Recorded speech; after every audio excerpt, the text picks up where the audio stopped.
Jesus, ele diz assim lá em Mateus capítulo 11, no verso 28 ao verso 30. Ele diz assim: vinde a mim. Jesus está te convidando, Jesus está dizendo: vinde a mim, todos os que estáis cansados e sobrecarregados. Nas versões mais antigas traziam a palavra oprimido, né? Todos os que estão cansados e sobrecarregados, e eu vos aliviarei. Tomai sobre vós o meu jugo e aprendei de mim, porque sou manso e humilde de coração, e acharei descanso para a vossa alma, porque o meu jugo é suave, o meu fardo é leve. Aleluia. Eu quero falar nesta noite sobre o cansaço e opressão da vida. Eu quero falar de algumas coisas, à luz da palavra, que nos traz cansaço e nos traz opressão, sobrecargas, nos sobrecarrega. Eu fico pensando que hoje a vida ela tem imposto isso sobre nós, né? Essa sobrecarga, esse cansaço. Eu estava, antes de vir para cá, estava conversando com uma de nossas ovelhas, e ela estava me falando das dificuldades da vida, e ela dizia para mim assim: meu apóstolo, a gente está andando tão corrido, tão apressado. Eu disse a ela: olha, se você acordar 4 da manhã, você está atrasado. Né? Você já percebeu isso? Se você acordar 5, você está atrasado. Se acordar 10, está atrasado. Porque a gente está tão assim, corrido, angustiado, apressado. O tempo parece que nos oprime. E a gente está sempre atrasado ou preocupado com algo. E Jesus, ele está dizendo: olha, vamos parar com isso, minha gente. Vinde a mim, você que está cansado, você que está sobrecarregado, né? Venham. Só que Jesus faz um convite e ele diz assim: vinde e aprendei de mim. Então eu quero que você entenda que quando ele fala aprender, ele está falando de passar tempo. Porque você não aprende com alguém só vendo, né? De hoje eu vou aprender com o Vitor. Aí eu olho para ele e digo: oi, Vitor, como é que você está? Mas se você quer aprender mesmo, você precisa passar tempo, ter relacionamento. Então ele diz: você que está cansado, sobrecarregado, vem ficar comigo um tempo, passa comigo um momento, aprenda de mim, vem aprender de mim, porque eu sou manso e humilde. Então eu quero que você, nessa noite, se disponha a aprender mais com Jesus. Se você se dispor a isso, com certeza a sua vida vai mudar. Ele nos dá assim, algumas orientações sobre isso, né? De nós termos um momento de oração, ter lá um lugar secreto, onde ele fala conosco em segredo, onde ele nos conta, onde ele nos revela coisas. Então tenha seu momento, tenha o seu lugar secreto, tenha um lugar onde você passe um tempo com Jesus, que você possa sentar com ele, conversar com ele, sabe, diz assim: senta aqui, Jesus, vamos bater um papo aqui agora, vamos falar das coisas da vida, vamos falar das dificuldades da vida, vamos falar dos sentimentos da vida. Irmão, Jesus, ele é muito sábio, mas ao mesmo tempo ele é muito simples. Do que você quiser conversar com Jesus, tenha por certo que ele entende. Jesus entende de tudo, de tudo. E você observar na Bíblia, de todas as coisas, Jesus falou, e em todas as coisas ele tem algo a dizer, a nos ensinar e a ajudar a gente a mudar de vida, a mudar a nossa mente. Então não tenha dificuldade de conversar com Jesus. Senta com ele, sabe? Às vezes a gente passa um tempão na terapia. Não há nada errado na terapia. Não há pecado nisso. Mas passa um tempo com Jesus. Passa uma hora, meia hora. Sabe, se você às vezes passar 5 minutos, já faz uma grande diferença. Então não comece seu dia sem ter uma conversa, sabe? Sem falar com ele, sem conversar com ele. É interessante isso, é de vinde a mim, vinde, venham. Você está se sentindo cansado, oprimido, sabe, está sobrecarregado? Venha conversar comigo e venha aprender comigo como lidar com as coisas da vida. Irmão, tem coisas na vida que nós não sabemos como lidar. situações que nós não sabemos como lidar. Coisas às vezes simples, às vezes coisas muito complicadas, que às vezes a gente não sabe o que fazer, não sabe o que dizer, não sabe como se comportar. Então é preciso às vezes dizer: Jesus, vem cá nos ensinar. Teve um período na minha vida, no meu casamento, que eu ficava pensando assim: meu Deus, como é que eu vou lidar com Débora? Eu não sabia como lidar, eu não sabia o que dizer, eu não sabia o que falar. E eu dizia: se eu falo isso está ruim, se eu falo isso está bom, eu não sei o que fazer. Aí eu disse: Jesus, vem cá, me ensina a fazer, porque eu não sei. Sabe, Jesus sabe tudo. Diga para o teu irmão assim: Jesus sabe tudo. Aprenda com Ele. Aleluia, glória a Deus. Mas o que é que nos cansa? E o que é que nos oprime? O que é que nos sobrecarrega? Eu quero trazer você à luz da Bíblia sobre estas coisas. E a primeira coisa que eu entendo que nos cansa e nos sobrecarrega, nos oprime, é o pecado.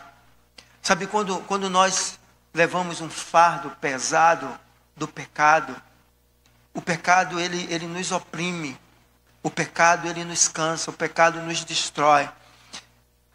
No Salmo 32, eu vou pedir aos meninos da mídia, eu vou falando aqui, eles vão. No Salmo 32, do verso 3 ao verso 6, olha o que a palavra diz sobre o pecado. Salmo 32, do 3 ao 6.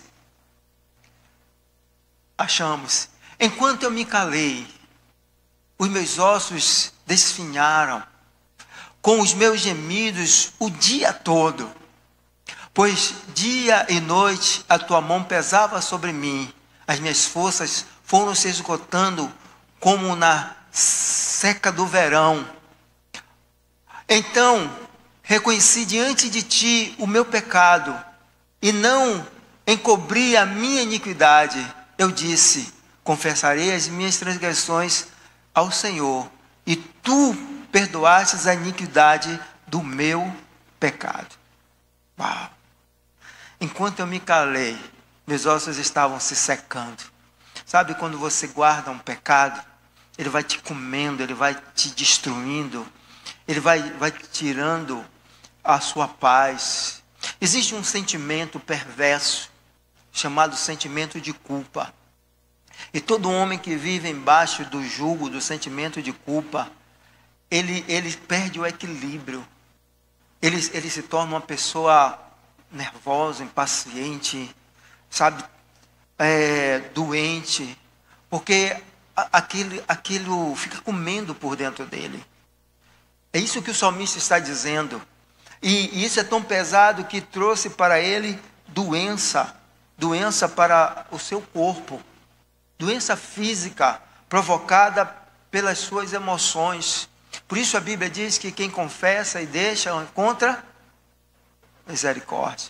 Então nós precisamos confessar: Senhor, eu pequei contra ti, sabe, igual o pródigo, pequei contra os céus perante ti, não sou mais digno de ser chamado teu filho, e volta correndo para os braços do Pai. A pior coisa é você não ter disciplina, não ter os seus pecados, sabe, confessado, corrigido, perdoado, do que você viver de forma escondida, obscura, camuflado. O pecado ele mata, e ele tem matado. Mesmo aqueles que dizem assim: eu não me importo, sabe, eu não me importo com o que Deus pensa, eu não me importo com o que o pastor prega, eu não me importo. Mesmo esses que dizem, dentro de você existe um juiz que te chama para o que é moral, para o que é certo. A Bíblia vai chamar da lei moral. E a Bíblia diz que alguns serão julgados assim. Então essa lei moral que você tem dentro de você, esse juiz interno, ele vai te dizer: isso não é bom, isso está errado, isso não é correto. E aí Jesus está dizendo: não deixe o pecado te destruir, não deixe o pecado acabar com você. Vinde a mim. Romanos capítulo 6, verso 22 e 23. Romanos 6, 22 e 23. O que a palavra vai nos dizer sobre isso?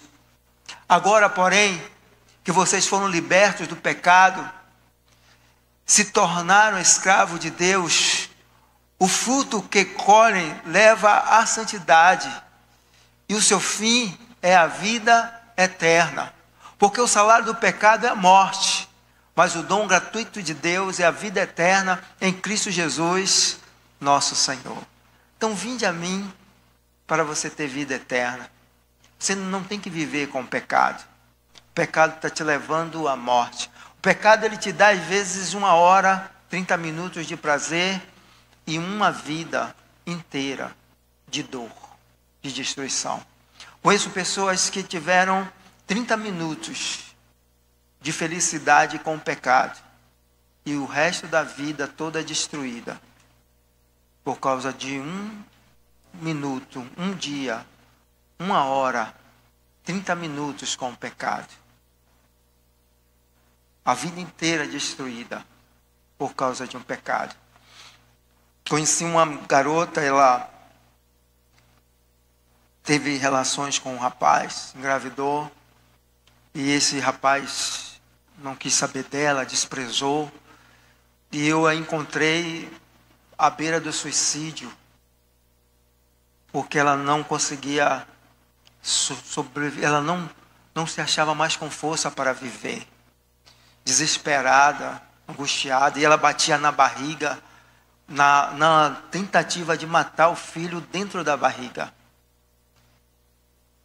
O pecado e alguns minutos de prazer e uma vida toda marcada, selada, destruída, destroçada por conta do pecado. Por isso Cristo diz: vinde a mim, vinde a mim. O pecado está te destruindo, está te matando, sabe? Venha para mim, confessa e deixa, que eu vou te levar para a vida eterna. O salário do pecado é a morte. Todas as vezes que você pecar, na área que você pecar, tenha por certo que vai levar à morte. Na área em que você peca, você está condenando à morte essa área da sua vida. E só tem uma forma de você trazer ela de volta, de você trazer vida, é através de Jesus. Eu gosto de usar esse exemplo. Se você pegar um ônibus aqui em Simões Filho e for para Salvador, você paga uma passagem. Eu não sei quanto é a passagem. Então você vai pagar a passagem, se você soltar em Salvador, você paga aquele preço. Mas se você soltar no meio do caminho, você paga o mesmo preço. É isso que Jesus está dizendo. Se você entrar no trem do pecado, no ônibus do pecado, não importa a quantidade, o preço vai ser o mesmo, a morte. E só tem uma forma de você se livrar disso, através do sangue de Jesus na cruz. Vinde a mim. Não deixe o pecado continuar destruindo a sua vida. Vinde a mim, disse Jesus, todos vós que estáis cansados e sobrecarregados, e eu vos aliviarei. A outra coisa que nos traz sobrecarga, que traz opressão sobre nossas vidas, são as perdas. Não há nada mais difícil na vida de um ser humano a lidar com perdas. Porque nós aprendemos, nós somos egoístas por natureza. Quando a gente vai estudar teologia, a gente aprende que o pecado original, embora na igreja a gente diga que é a desobediência, mas quando a gente vai estudar, a gente vai entender que o pecado original é o egoísmo. Esse é a mãe de todos os pecados. Você quer tudo para você. Quando Satanás propõe a Eva, ela ser igual a Deus, então ele desperta isso nela. E ela diz: uau, porque foi esse mesmo pecado que ele cometeu. E ela se torna egoísta, ela diz: agora eu vou ser o centro de tudo, eu vou ser igual a ele, E ela já era igual a ele, só que ela se deixa levar por esse sentimento egoísta. E por isso nós não suportamos perdas. É difícil para todo ser humano lidar com as perdas. Você já viu que você cresce dizendo assim: meu carro, minha casa, minha família, minha esposa, meu filho, meu pastor, minha igreja, tudo é seu. E voz de Cristo e Cristo de Deus, tudo é vosso. Mas é difícil, então, quando a gente percebe que algo que a gente entende que deveria ser nosso e não é, a gente sofre muito. E às vezes não conseguimos lidar com isso na vida. Não conseguimos administrar isso dentro de nós. Quando nós perdemos, por exemplo, alguém que nós amamos muito. Sabe, que a gente vê indo embora. Um parente, uma mãe, um filho, um irmão. Uau, como é difícil isso. Algo que a gente lutou muito para ter, ou que a gente quis muito ter. E aí de repente vem de lá e levam de você. A Bíblia fala, por exemplo, de Josué. A Bíblia diz que Josué chorou 30 dias por causa da morte de Moisés. Ele não conseguia administrar isso dentro dele. Como é que eu vou administrar isso dentro de mim? Perder esse homem que eu admirava tanto. A Bíblia diz que quando Moisés subiu ao monte, Josué estava lá no pé do monte. Quando Moisés entrava na tenda, ele estava lá na porta da tenda. Quando ele ia à guerra, Moisés levantava a mão e ele vencia as batalhas. Então esse homem era um referencial de vida para ele. E aí de repente ele vai lá no monte orar e não volta mais. A Bíblia diz que ele chora 30 dias. E aí Deus toma ele pela mão e diz: olha, Moisés morreu.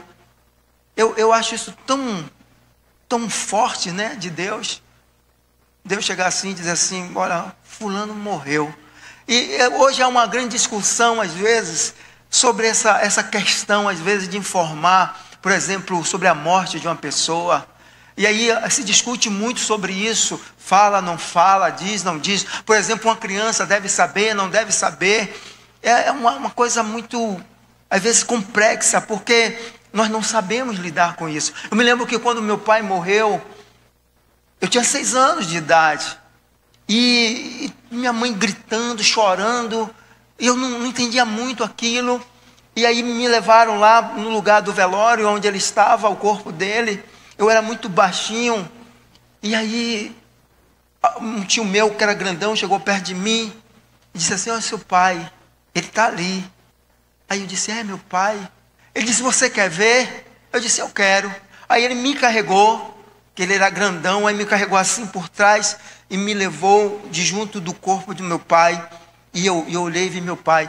E interessante que isso é tão forte dentro de mim, que até hoje eu tenho dificuldade de olhar pessoas dentro do caixão.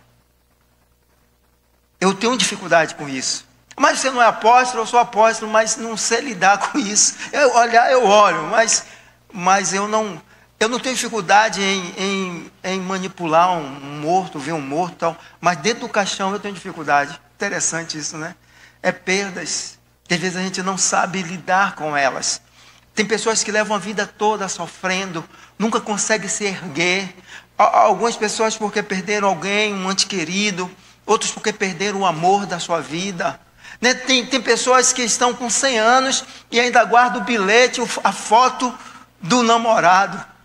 No encontro que a gente queima de bilhete, de foto. Fica lá guardando. Sabe, aquela coisa de querer voltar.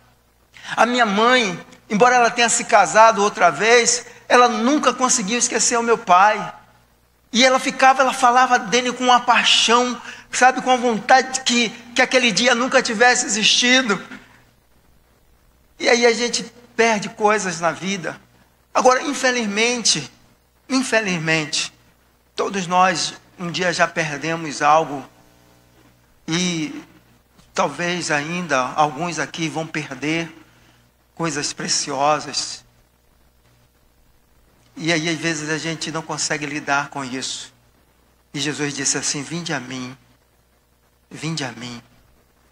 Sabe, um exemplo forte na Bíblia é quando Maria e Marta perde Lázaro. E elas mandam uma mensagem correndo dizendo: Jesus, meu irmão está morrendo, está doente, vem logo, vem logo, vem logo. E Jesus não vem. E quando Jesus chega, as duas dizem a ele: se o Senhor estivesse aqui, meu irmão não estaria morto.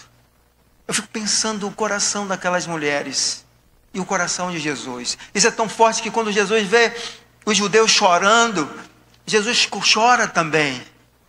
Jesus chora de ver a dor daquelas pessoas. E aí ele vai até a sepultura e ele restitui Lázaro. Às vezes Jesus não vai restituir literalmente o que você perdeu, mas por certo ele vai compensar. Ele vai tomar o lugar de, sabe, o lugar daquele pai, daquela pessoa, daquele amor. Ele vai te dar, porque ele é mestre. Ele é mestre em fazer coisas melhores. A Bíblia vai dizer lá em Romanos capítulo 8, que todas as coisas concorrem para o bem daqueles que amam a Deus. Até as coisas que nós perdemos. De certa forma, estas coisas vão concorrer para o nosso bem. Como vai ser? Eu não sei. Como Deus vai fazer? Eu não sei. Mas eu sei que Ele é mestre em fazer. Mais tarde, quando eu conversava com uma pessoa e eu falava do meu chamado ao pastorado, como a nossa vida mudou depois da morte do nosso pai, eu me tornei crente, meu irmão, minha irmã, a gente tomou um rumo completamente diferente. E eu dizia a essa pessoa: com certeza, se o meu pai estivesse vivo, eu não seria pastor. Eu seria igual a ele, porque era isso que a gente queria ser, igual a ele. E meu pai era um homem de farra, de beber muito, de dançar muito, de tocar pandeiro, de encher a casa de gente. Não tinha um final de semana que ele não fazia festa. E era isso. Eu me lembro pequenininho, tentando trocar o prato. Eu sempre quis ser cantor, rapaz. Acho que tentando tocar. E eu achava engraçado. Ele tinha um tio meu que fazia samba assim na caixa de fósforo. Vocês já viram isso? Rapaz, o cara fazia ainda. Então eu disse: Deus, se meu pai estivesse vivo, eu não sei como é isso, mas a morte dele concorreu para que hoje eu pudesse ser apóstolo. Deus sabe como compensar. Jesus disse: então vem a mim. Sabe, talvez você não saiba lidar com a sua perda. Eu lembro que um dia um jovem estava muito triste, ele queria entrar na aeronáutica. E o sonho dele era ser militar. E ele foi lá, e chegou lá, foi reprovado. Eu me lembro que ele chegou aqui tão acabado, chorando, a mãe chorando. Eu disse: meu Deus, o mundo desabou. Mas para ele aquilo era muito forte, porque era o sonho dele. Era ser militar, e ele não conseguia ser. E eu me lembro que eu abracei ele e disse: olha, não chora não, rapaz. Você está jovem, você tem a vida toda pela frente. Por certo, Deus terá algo melhor para a sua vida. Hoje esse menino é casado, tem filho, tem carro, tem em casa, trabalha, ganha muito bem. Então Deus, Ele vai saber, Jesus vai saber consolar. E Ele vai saber lidar com as suas perdas. Você não pode ficar preso. Conheço mulheres que até hoje não se casaram mais, porque um dia se decepcionaram com o seu relacionamento lá no passado. E elas entenderam que homem nenhum presta, e eu não quero mais saber de homem nenhum. E Jesus está dizendo: eu sou homem, venha para cá, venha conversar comigo, que eu vou te ensinar sobre a vida. Eu quero profetizar que o Senhor vai te compensar sobre todas as perdas. Vinde a mim, sabe, lance sobre Ele as suas perdas.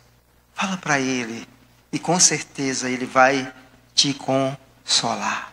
Aleluia.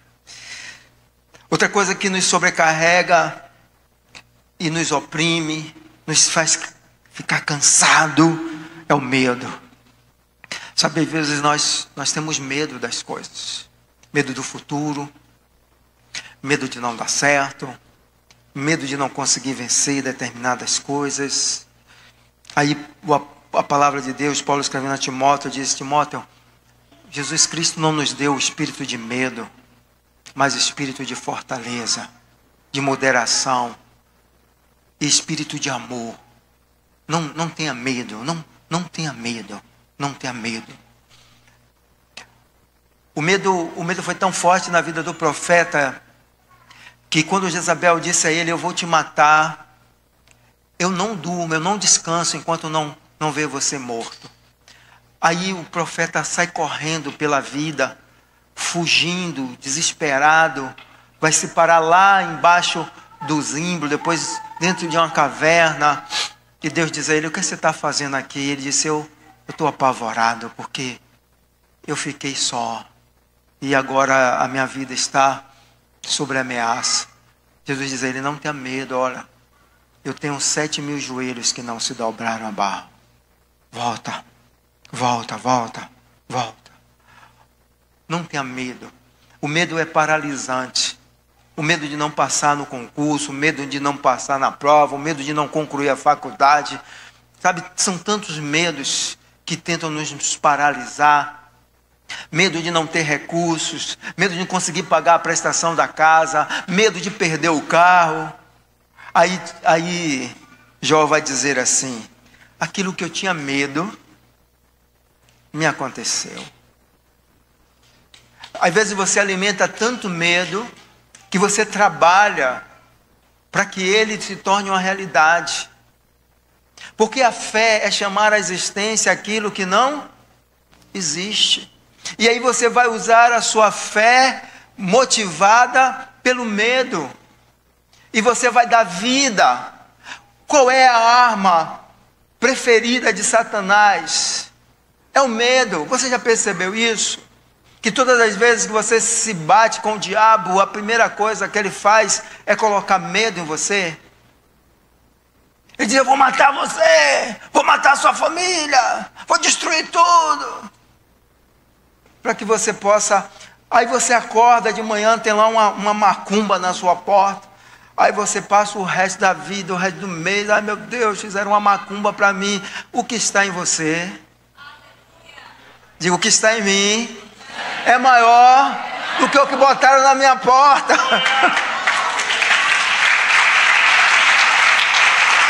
Tenha medo. Eu às vezes fico pensando como nós estamos vivendo com medo. E às vezes coisas bobas da vida. Eu nunca falei isso, vou confessar aqui agora. Quando o Kevin acabou, é porque era o primário, né? Agora é o que? Primeiro ano, quarto ano, sei lá como é. Toda hora muda esse negócio. Quando o Kevin saiu da quarta série, né? Eu vou usar lá minha nomenclatura lá. Saiu da quarta série para a quinta série. Ele ia entrar no ginásio. Eu fiquei com medo. Eu tinha um pavor. Eu não disse nada a ele, nem a Débora, mas eu estava apavorado. Eu dizia: meu Deus, como é que vai ser a vida do meu filho agora no ginásio? Ele foi para o ginásio, estudou, concluiu e pronto. Mas eu confesso que eu estava com medo. De que eu não sei, mas eu tinha medo. Sabe, você está com medo? Vai até Jesus. Vinde a mim.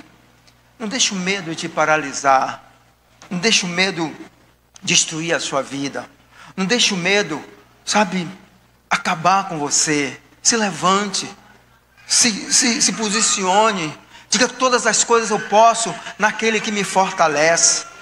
E quem é aquele que me fortalece? É o leão da tribo de Judá, aquele que nunca perdeu uma batalha.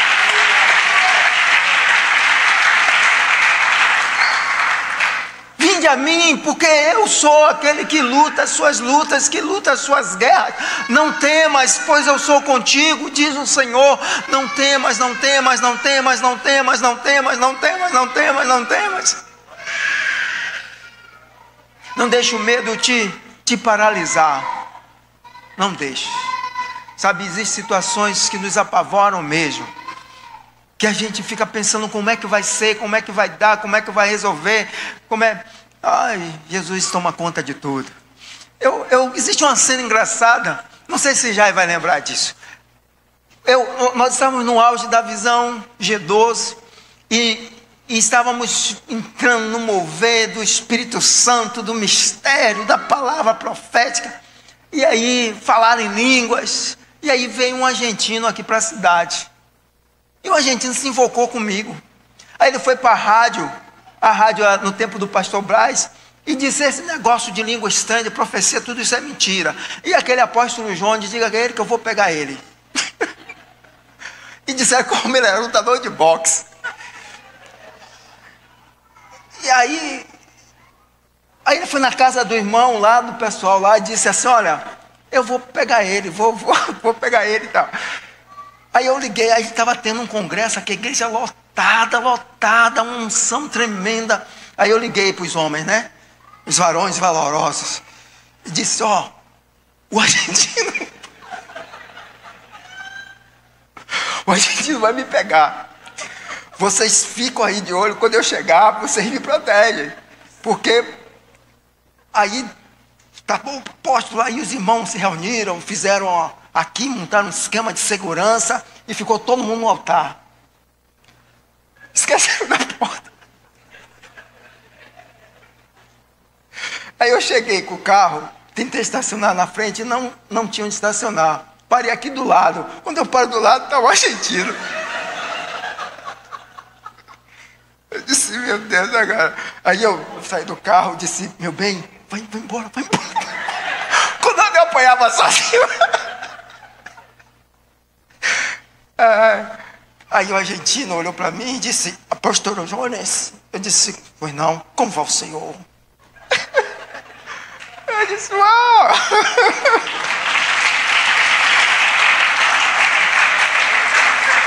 Mas eu confesso aos irmãos, eu tive medo. Mas Jesus acalmou o coração. Diga assim: Jesus vai resolver tudo. Confie nele. Não tenha medo. Diga para o irmão da direita da esquerda assim: não tenha medo. Jesus vai resolver tudo. Amém. Aleluia.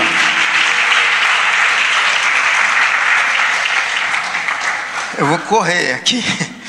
A quarta coisa que nos faz cansados e sobrecarregados é a ansiedade. Sabe, quando você fica ansioso, o que é ansioso? É você antecipar o futuro. Mas é você antecipar o futuro de forma negativa. Você vê o futuro e você vê o futuro, sabe, de forma que não vai ficar bem. As coisas não vão dar certo. E você fica naquela ansiedade, querendo chegar lá, querendo resolver, querendo que vá. E você fica pensando como vai ser.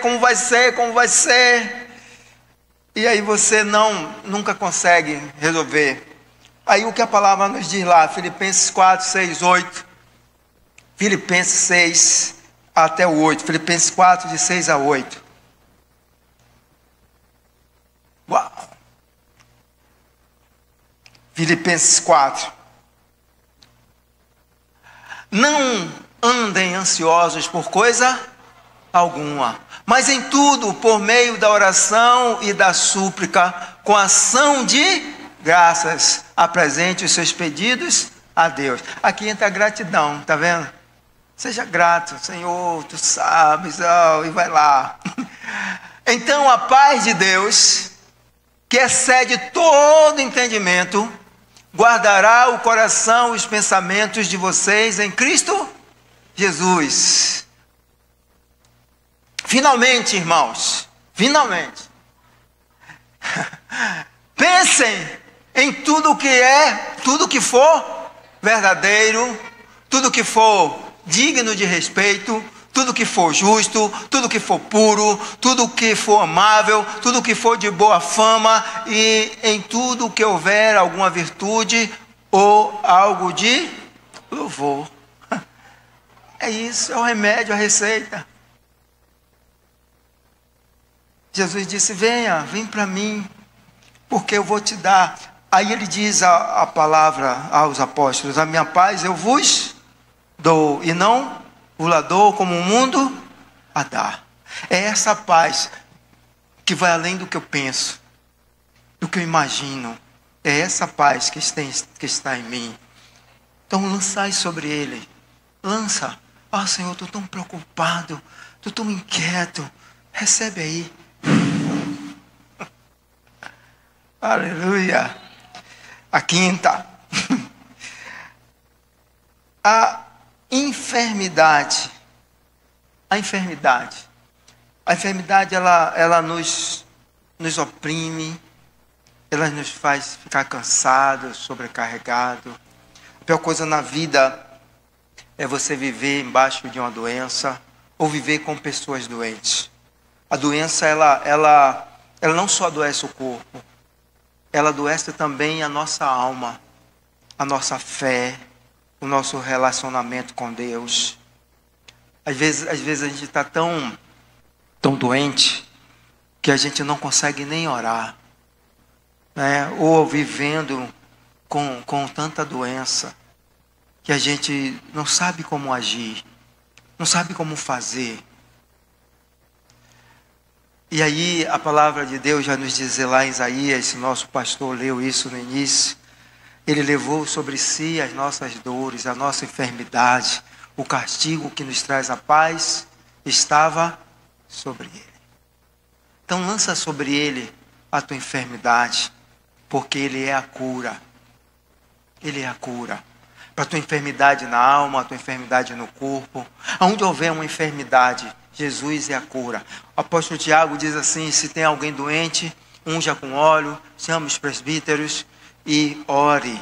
Porque a oração da fé vai fazer o quê? Curar o enfermo. Não deixe a enfermidade te tomar conta, te abater, tirar a sua fé, tirar a sua esperança. Lança sobre ele a enfermidade. Senhor, está aqui. Toma aí. Dá um jeito aí. Faz como só o Senhor sabe fazer. Traz a tua cura agora para essa enfermidade. Porque o Senhor tem cuidado de mim. Eu vou citar um exemplo meu, porque é melhor do que ficar falando dos outros. Eu lembro, eu tive um deslocamento do meu maxilar. E eu sentia muitas dores. Mas eram muitas dores mesmo. E eu tomava remédios. E os remédios não passavam a dor. E eu procurei vários médicos. E eu fui um médico especialista. Um dos melhores aqui da Bahia. E o cara enfaixou meu rosto todo assim, ó. Eu parecia uma múmia. Eu estava tão feio, tão esquisito, que no dia que eu peguei o ônibus, a velhinha se levantou para eu sentar. Mas era uma dor, 24 horas com dor. E aí o médico disse: eu vou operar você. E aí eles iam operar, tiram a mandíbula, opera, coloca um negócio lá, uma haste de ferro lá. E ele disse: você vai ficar 1 ano sem poder falar. 1 ano. E vai ficar durante uns 6 meses só comendo coisas líquidas. E aí eu fui ver esse médico para marcar a cirurgia. Quando eu cheguei lá na sala dele, assim, na sala de espera, que eu estava vendo os operados, eu fiquei assombrado com o que eu vi. E aí ele fez o papel e tal. Ele disse assim: você quer agora o atestado já para você dar entrada no INSS? Eu disse: INSS, doutor? Ele disse: você não vai poder trabalhar não, meu filho. Eu não estou te falando que é 1 ano.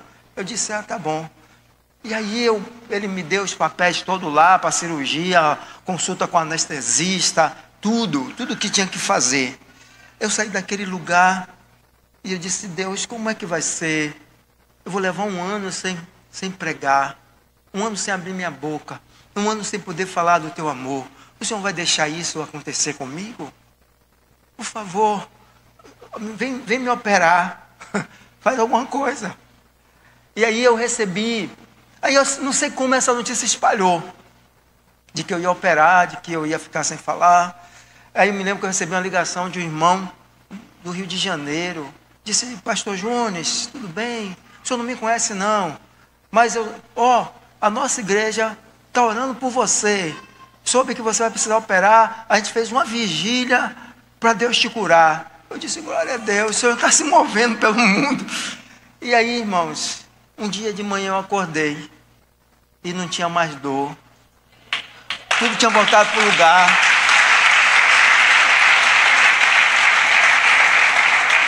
Eu não sei que hora, nem que dia Deus me operou. Quando eu ia bocejar, por exemplo, eu queria ficar preso, não voltava, era um inferno, uma agonia para botar de volta no lugar.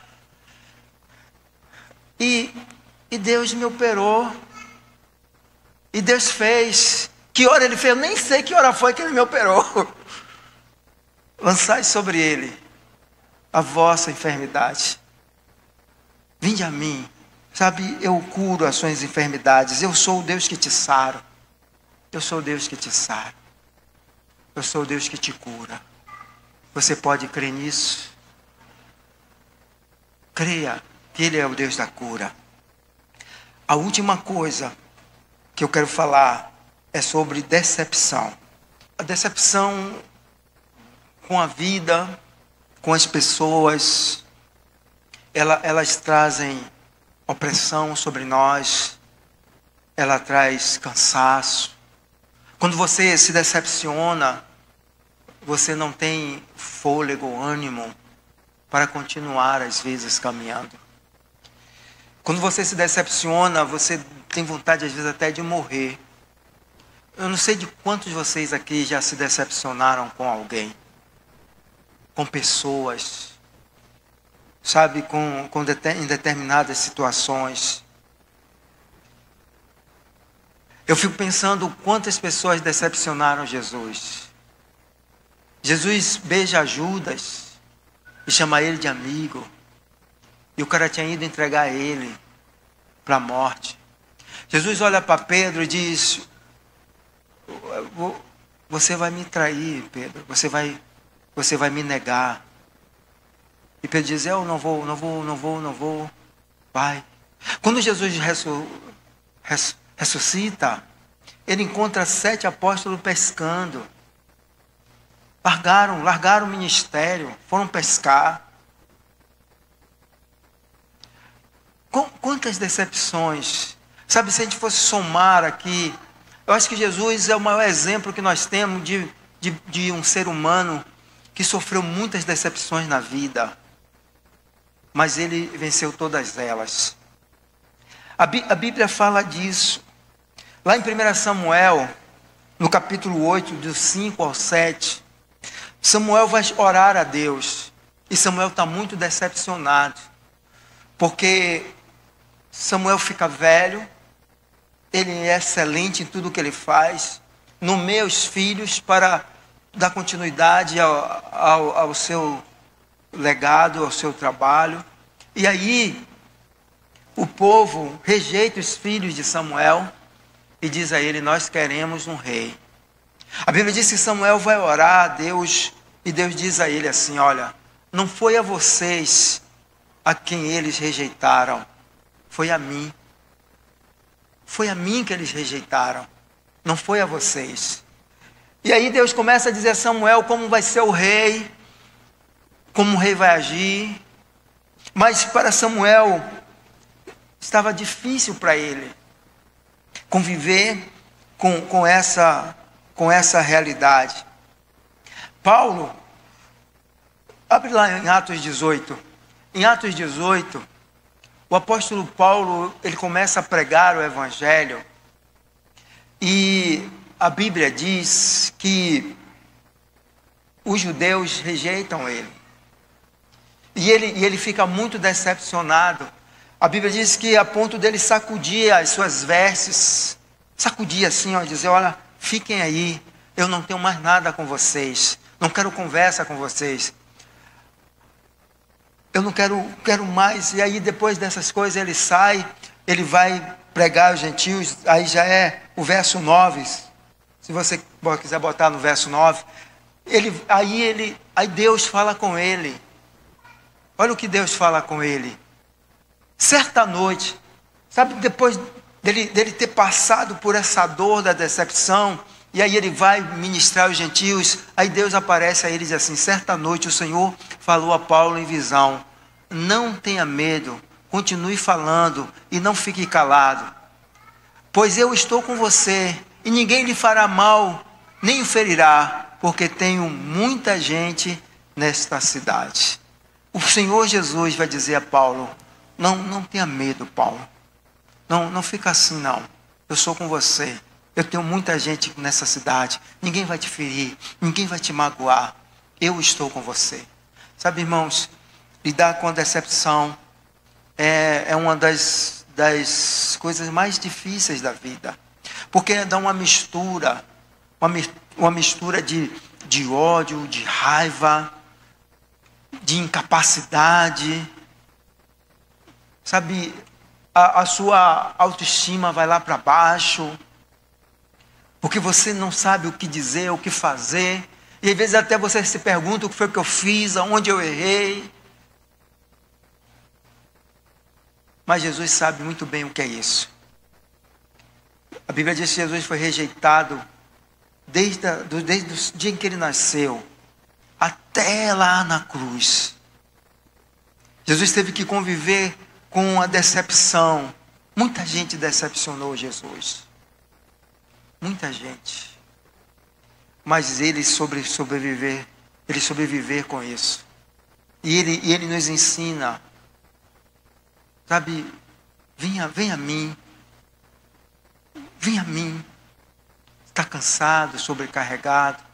Talvez você esteja muito decepcionado.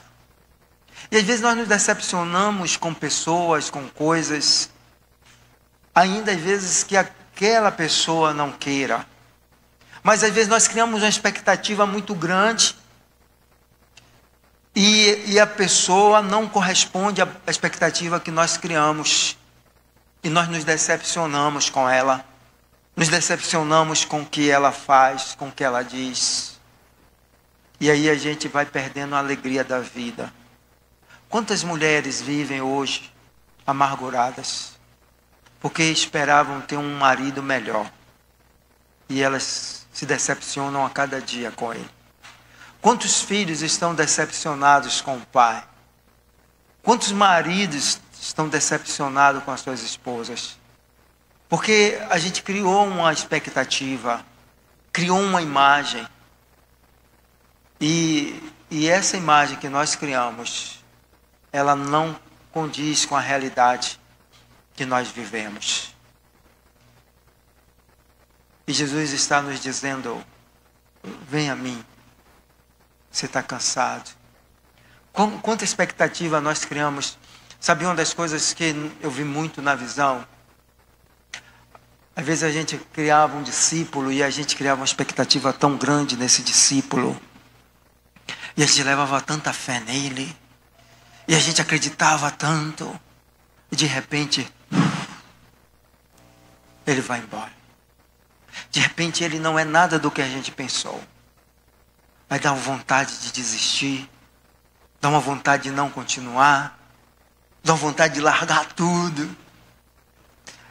E o mais triste, deixa eu dizer a vocês, tem gente decepcionada com Deus. Talvez aqui entre nós tem algumas pessoas decepcionadas com Deus. Você não quer dizer porque você nunca vai dizer isso, né? Nunca vai admitir isso. Quem é que é doido de dizer que está decepcionado com Deus? Mas infelizmente há pessoas assim. Que esperava que Deus fizesse e Deus não fez como ele queria. Deus não ouviu a oração dele como ele orou. Deus não trouxe a pessoa que ele gostaria que trouxesse. Sei lá, tanta coisa que a gente pede. Talvez você tenha orado aí há 10, 20, 30 anos a mesma coisa. Todo dia você faz a mesma oração e não consegue. Mas Jesus está te dizendo: olha, não fica assim não. Vem para mim. Sabe, irmãos, na cruz, lá no Getsemane, Jesus chega no último estágio que um ser humano pode chegar. É quando ele não consegue entender Deus. E ele sabe que Deus não vai atender a oração dele. Ele sabe que Deus não vai atender o que ele faz. A Bíblia diz que Jesus começa a orar dizendo: Pai, se possível for, tira de mim esse cálice. Ele ora 1 hora e Deus não responde nada. Aí ele vai buscar reforço. Chama os apóstolos e diz: vem orar comigo. Mas está todo mundo abatido, decepcionado, porque antes Jesus fez um discurso lá na ceia dizendo que ele ia morrer. E a decepção, sabia que a decepção tira o nosso ânimo, a nossa alegria da vida? E eles não tinham força para mais nada, eles só queriam saber de dormir e esquecer aquele dia. Eles estavam assim lá, caídos, largados, dizendo: vamos dormir, vamos esquecer, inconscientemente. Você já viu que quando às vezes a gente está muito decepcionado, o que dá vontade é mesmo de se largar lá, e ficar lá na cama, largado lá, e não levantar para nada. Se alguém perguntar que eu estou, diga que eu não estou. E Jesus estava lá lutando com Deus, dizendo: Deus, se possível for. E a Bíblia diz que cada momento que passava, mas ele sangrava. Irmãos, ele se angustiava, ele gritava. E Deus não respondia. E Deus não falava. Primeira vez na vida de Jesus. Jesus vai encontrar um homem morto de 4 dias e diz assim: Senhor, eu sei que o Senhor me ouve. É essa oração que ele faz. E aí ele grita: Lázaro! E Lázaro sai. Agora ele está lá no Getsemane. Já tinha 1 hora de oração, 2 horas de oração, 3 horas de oração. Que decepção. Mas quando ele vai percebendo, sabe, na sua angústia, na sua tribulação, que Deus é Deus. Diga ao teu irmão assim: Deus é Deus. Aí ele diz: Pai, ele se rende. Sabe, irmão, não adianta você ficar se debatendo com as decepções da vida, tentando encontrar o porquê. O porquê. Eu já sofri tanto com isso, e até hoje ainda sofro. Por quê? O que eu fiz? Por quê? Não tem. Aí ou você decide a se render e caminhar, ou você para. Aí Jesus olha para Deus e diz: Pai, todavia, seja feita a tua vontade. Eu estou tão decepcionado com os meus apóstolos, com os meus discípulos, com o povo de Israel, até com o Senhor. Mas eu entendo que a sua vontade é soberana. E ele se rende. Aí a Bíblia diz que quando ele se rende, vem um anjo e o consola. Talvez você esteja se debatendo aí, decepcionado em tanta coisa, com o filho, com a mulher, com o casamento, com o trabalho, com o prefeito, com o vereador. Onde eu estava na prefeitura, tinha um cara do lado de fora querendo entrar, querendo bater, porque ele estava decepcionado. Ele queria uma solução. Mas não teve solução. A solução é dizer: Jesus, toma meu coração e me ajuda. Me ajuda a caminhar. Vinde a mim. Está decepcionado com a sua casa, com o seu trabalho, com a sua vida, com a sua família, com o seu pastor, com o seu apóstolo? Eu pensava que o apóstolo Jones era mais bonito. Eu olhei na foto lá. Eu olhei aqui, cheguei, não acho que ele não é tão bonito como eu pensei, não. Que decepção.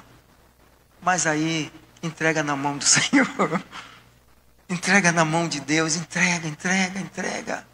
Toma, Senhor. Toma a minha casa. Toma a minha vida. Deus disse a Moisés, a Samuel, perdão. Samuel, isso não é com você. Esqueça isso, Samuel. É como se Deus dissesse a ele: Samuel, você quer acabar a sua vida assim? Você quer terminar os seus dias assim? Você teve uma vida tão brilhante, de tanta glória, de tantas vitórias. Você quer acabar assim, Samuel? Deixa isso comigo. Não é nada com você, é comigo.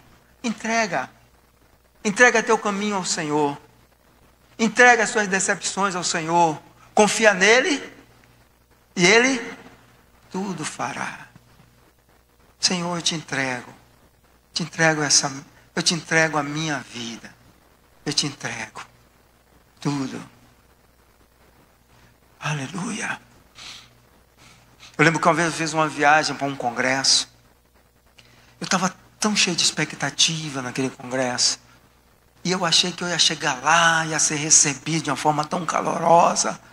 A primeira coisa que fizeram foi me barrar na entrada. Aí, o senhor não pode entrar porque o senhor está sem pulseira. Aí eu mostrei ao moço lá que eu paguei, que eu estava esperando a pessoa me entregar. Não, o senhor não entra. E aí eu disse, rapaz, e agora? E eu ligava para o moço e o moço não atendia. Aí me levaram lá para uma diretoria lá. Chegou lá na diretoria, o senhor só entra se o senhor pagar outra. Eu disse, meu Deus, onde é que eu estou? Fiquei tão decepcionado com aquilo. E eu queria brigar. Aí o pastor Marcos estava comigo, disse, PR, calma, PR, calma. Calma, PR. Sabe quando a gente se decepciona com uma coisa, a gente quer gritar, quer brigar, quer bater, quer discutir. Aí o pastor Marcos tocou assim meu ombro e disse, PR, calma, PR. Eu disse, ô Marcos, me perdoe. Aí eu fiquei na porta assim, parado. Aí o irmão saiu de lá. E aí, o senhor vai resolver o quê?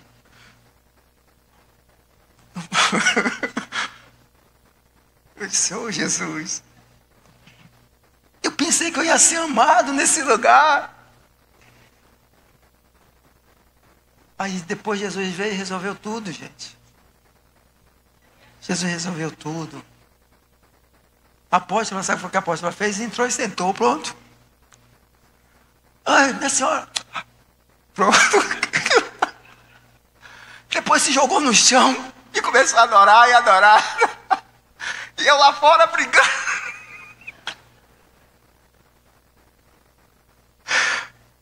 E eu lá na porta querendo ser amado. Ela já estava lá nos pés de Jesus. Acabou. Quem vai tirar ela de lá? Ninguém. Eu não sei o que te decepcionou. Quem te decepcionou. Não sei se eu te decepcionei. Se eu fiz isso com você, me perdoe. Não foi intencional. Mas, seja qual for a sua decepção, entrega na mão de Deus. Samuel, deixa comigo. Eu resolvo. Aleluia. Quando Jesus encontra Pedro, decepcionado com ele, decepcionado com a sua covardia, Pedro vai pescar. Jesus encontra ele e diz, Pedro, você me ama? Eu te amo, Senhor. Pedro, você tem certeza que me ama? Ô Senhor, tu sabes que eu te amo, Senhor. Tu sabes. Pedro, você verdadeiramente me ama. Ai, Senhor. Eu te amo, Senhor. Então, Pedro, o que você está fazendo aí, homem? Vai cuidar das minhas ovelhas. Volta para onde eu te chamei. Acabou, Pedro. Foi só um momento na vida. A sua vida não acabou porque você se decepcionou. Recomeça. Quero te dizer, vinde a mim, todos os que estáis cansados e sobrecarregados, e eu vos aliviarei. Tomai sobre vós o meu jugo e aprendei de mim, porque sou manso e humilde de coração, e acharei descanso para a vossa alma, porque o meu jugo é suave e meu fardo é leve. Irmãos, às vezes a vida é tão pesada, que parece que o mundo todo caiu sobre nós, né? Parece que pegaram o globo do mundo e jogaram nas nossas costas. Mas Jesus disse, vinde a mim, Porque o meu fardo, meu irmão, é leve. E pode deixa que eu te julgo, porque eu vou saber te julgar. Deixa que eu julgo as pessoas, porque eu vou saber julgar. Vinde a mim.